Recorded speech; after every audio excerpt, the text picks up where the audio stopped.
অতীতের মতো এখনও নিষিদ্ধই রয়েছে হিজবুত তাহরির। তাদের মতো কোনো জঙ্গি গোষ্ঠীরই দেশে কোনো তৎপরতা চালানো বা উগ্রপন্থা প্রচারের সুযোগ নেই। গণতান্ত্রিক রাষ্ট্র কাঠামোর বিরোধী হিজবুত তাহরিরের সাম্প্রতিক কর্মকাণ্ড নিয়ে প্রশ্নের জবাবে এমনটাই জানালেন পুলিশ মহাপরিদর্শক মইনুল ইসলাম। এছাড়া জঙ্গিসহ যেসব শীর্ষ সন্ত্রাসী জামিনে মুক্তি পেয়েছে ৫ আগস্টের আগেই তাদের মুক্তির প্রক্রিয়া চূড়ান্ত হয় বলেও জানান পুলিশ প্রধান। মহিম মিজানের প্রতিবেদন। ছাত্র জনতার আন্দোলনে আওয়ামী লীগ সরকারের পতনের পর থেকেই প্রকাশ্যে মিছিল মিটিং শুরু করেছে নিষিদ্ধ ঘোষিত সংগঠন হিজবুত তাহরির। ৫ আগস্টের পর খোদ সংসদ ভবনের সামনে প্রথম মিছিল বের করে নিজেদের প্রকাশ্য অস্তিত্ব জানান দেয় তারা। এরপর ঢাকায় অন্তত ৩টি বড় আকারে মিছিল করে সংগঠনটি। এমনকি এসব মিছিলে ঢাকার অনেক নামিদামি স্কুল কলেজের শিক্ষার্থীরাও অংশ নেয়। এই নিয়ে আইনশৃঙ্খলা বাহিনীর কর্মকর্তারা জানান, নিষিদ্ধ থাকার পরও হিজবুত তাহরির গোপনে তাদের সাংগঠনিক কার্যক্রম চালিয়ে আসছিল।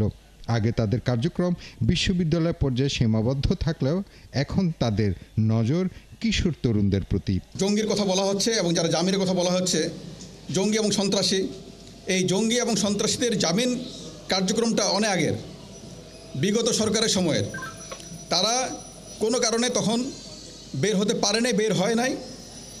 আর যারা বের হয়েছে তাদের উপর আমাদের নজরদারি সেটি কিন্তু অব্যাহত আছে। ৫ আগস্টের পর আইনশৃঙ্খলা রক্ষাকারী বাহিনীর সদস্যরা অনেক বেশি মানসিকভাবে বিপর্যস্ত থাকায় প্রয়োজনীয় অভিযান ও আইনি তৎপরতা চালাতে পারেনি। তবে বাহিনীর সদস্যরা এখন আগের চেয়েও তৎপর। এরই ধারাবাহিকতায় নিষিদ্ধ সংগঠনের সদস্য হিসেবে হিজবুত তাহরির মিডিয়া শাখার প্রধান ইমতিয়াজ সেলিমকে গ্রেপ্তার করে পুলিশ। তথাকথিত পতাকা নিয়ে যারা হঠাৎ করে ঝটিকা মিছিল করেছে, সেই ধরনের ৩ জনকে আমরা অ্যারেস্ট করেছি গত 2 দিন আগে।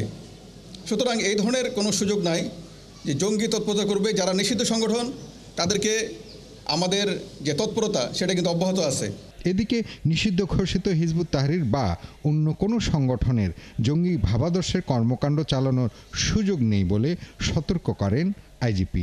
কেউ জঙ্গি তৎপরতা করবে বা আইএসআই বা অন্য কোনো সংগঠনের ভাবাদর্শে চলবে সেটার কোনো সুযোগ নাই।